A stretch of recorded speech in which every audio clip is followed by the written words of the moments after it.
Hello everyone, welcome to our YouTube channel keep it simple.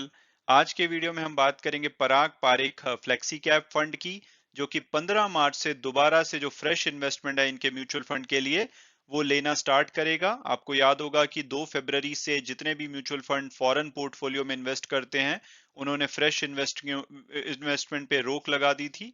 लेकिन पराग Parekh fund अब उसको दोबारा से शुरू करेगा। हालांकि जो भी एडिशनल इन्वेस्टमेंट है वो सिर्फ इंडियन स्टॉक्स में की जाएगी। तो इस टॉपिक को हम इस वीडियो में डिटेल में डिस्कस करेंगे। और आगे बढ़ने से पहले अगर आपने अभी तक चैनल को सब्सक्राइब नहीं किया तो प्लीज सब्सक्राइब करके हमें मोटिवेट कीजिए। तो सबसे पहले अगर बात की जाए कि भाई पराग पारेख फ्लेक्सी कैप फंड ने आखिर जो नई इन्वेस्टमेंट है उसको लेना बंद क्यों किया था, तो उसके पीछे की कहानी ये है कि सेबी का एक सर्कुलर आया था पिछले साल 3 जून को। उसमें बताया गया था कि जो म्यूचुअल फंड ओवरसीज इन्वेस्टमेंट करते हैं, यानी कि इंडिया से बाहर स्टॉक्स या म्यूचुअल फंड में इन्वेस्टमेंट करते हैं, तो इंडिविजुअली वो अपने लेवल पे मैक्सिमम 1 बिलियन US डॉलर तक की इन्वेस्टमेंट कर सकते हैं। और जितनी भी म्यूचुअल फंड कंपनीज है, यानी कि जो ओवरऑल इंडस्ट्री में म्यूचुअल फंड कंपनीज हैं, वो मिला करके 7 बिलियन US डॉलर तक इन्वेस्ट कर सकते हैं।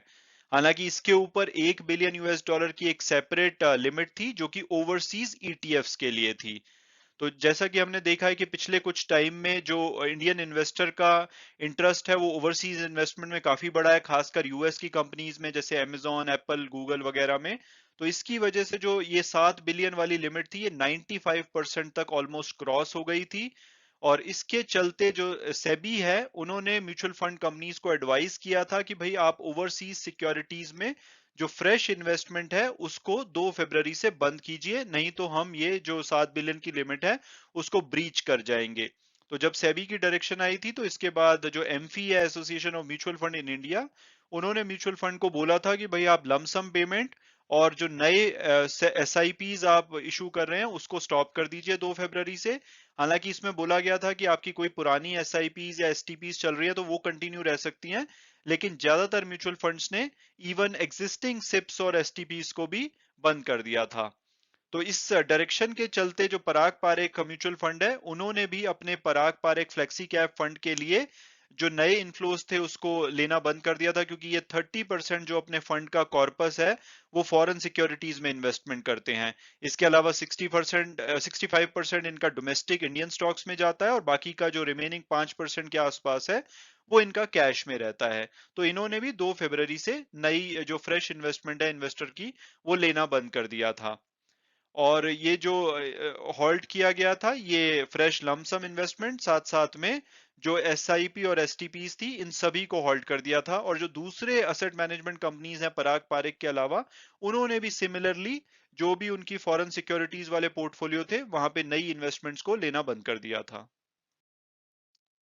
और अब अगर बात की जाए इसमें लेटेस्ट डेवलपमेंट की, तो जो पराग पारेख म्यूचुअल फंड है, जो 2 फरवरी को टेम्पररी सस्पेंशन किया गया था इनकी जो फ्लैगशिप स्कीम है पारेख फ्लेक्सी कैप फंड में इनफ्लोस का, उसको अभी के लिए इन्होंने विड्रॉ कर लिया है। और इन्होंने बोला है कि 15 मार्च 2022 से ये नई इन्वेस्टमेंट लेना शुरू करेंगे।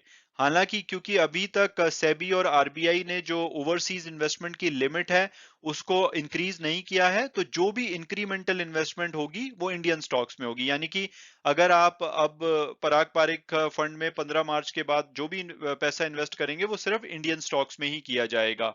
तो इससे क्या होगा, अगर वो सस्पेंशन हटाई नहीं जाती है ओवरसीज लिमिट की, तो जो पराग पारेख फ्लेक्सी कैप फंड है उसमें जो फॉरेन स्टॉक्स का पोर्टफोलियो है वो धीरे धीरे कम होता जाएगा। जो अभी लगभग 30% के आसपास है, हो सकता है कि वो 10 से 15% तक रह जाए।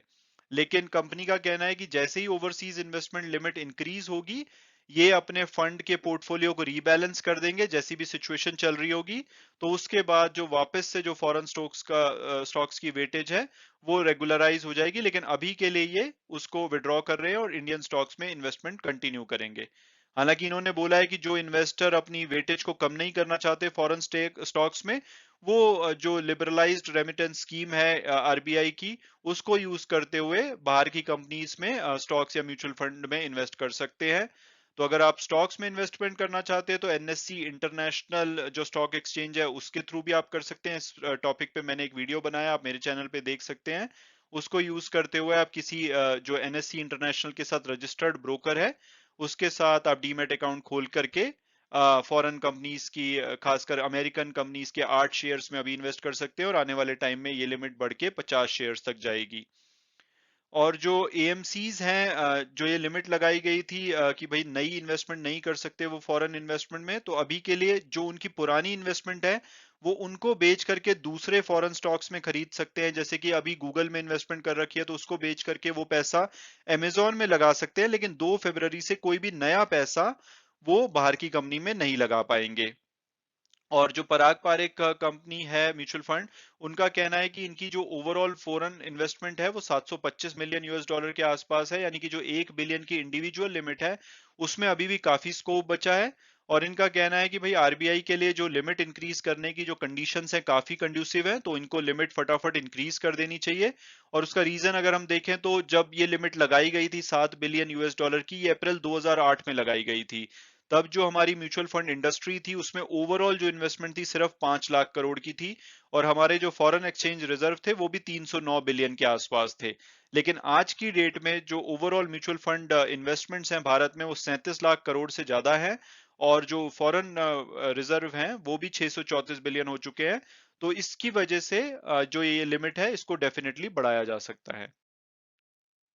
और अब अगर बात की जाए कि भाई जो ओवरसीज इन्वेस्टमेंट लिमिट पे रिस्ट्रिक्शन लगाई थी उसके ऊपर कोई अपडेट है कि वो लिमिट कब तक बढ़ाई जा सकती है, तो अभी के लिए उसके ऊपर कोई विजिबिलिटी नहीं है, क्योंकि आरबीआई और सेबी ने कोई अपडेट नहीं दी है। हालांकि इनिशियली उम्मीद की जा रही थी कि ये टेम्पररी सस्पेंशन होगा और बहुत जल्दी इस लिमिट को बढ़ा दिया जाएगा, लेकिन अभी के लिए उसके ऊपर कोई अपडेट नहीं है। और जैसा कि अब रशिया और यूक्रेन के बीच में वॉर शुरू हो गया है, क्रूड ऑयल प्राइसेस बढ़ गए हैं, इंडियन रुपी गिर रहा है, तो गवर्नमेंट नहीं चाहेगी कि भाई फॉरेन इन्वेस्टमेंट को बढ़ाया जाए। तो हो सकता है कि इसमें थोड़ा और टाइम लगे। साथ साथ में अगर लिमिट बढ़ाई भी जाती है तो शायद वो इतनी बड़े मात्रा में ना बढ़ाई जाए, बहुत ही स्मॉल अमाउंट में बढ़ाई जाए, और वो बहुत ही जल्दी दोबारा से एग्जॉस्ट हो सकती है। तो ऐसे सिनारियों में पराग पारेख म्यूचुअल फंड का कहना है कि ये अपने फंड को ओपन करना चाहते हैं ताकि ये रेडिली अवेलेबल हो, जैसे ही लिमिट बढ़ाई जाए उसका एडवांटेज लेते हुए ये फॉरेन कंपनीज के स्टॉक्स में इन्वेस्ट कर सकें। क्योंकि अगर ये वेट करते हैं लिमिट बढ़ने का, तो जब लिमिट बढ़ाई जाएगी उसके बाद ये इन्वेस्टमेंट शुरू करेंगे, तो हो सकता है कि वो एडवांटेज लूज कर दें और दोबारा से वो लिमिट एग्जॉस्ट हो जाए। मैं उम्मीद करता हूं कि आपको ये वीडियो पसंद आया होगा और आपने कुछ नया जाना होगा। अगर आपके कोई भी क्वेश्चंस है तो प्लीज कमेंट सेक्शन में लिखकर मुझे बताइए, मैं उसका डेफिनेटली आंसर देने की कोशिश करूंगा।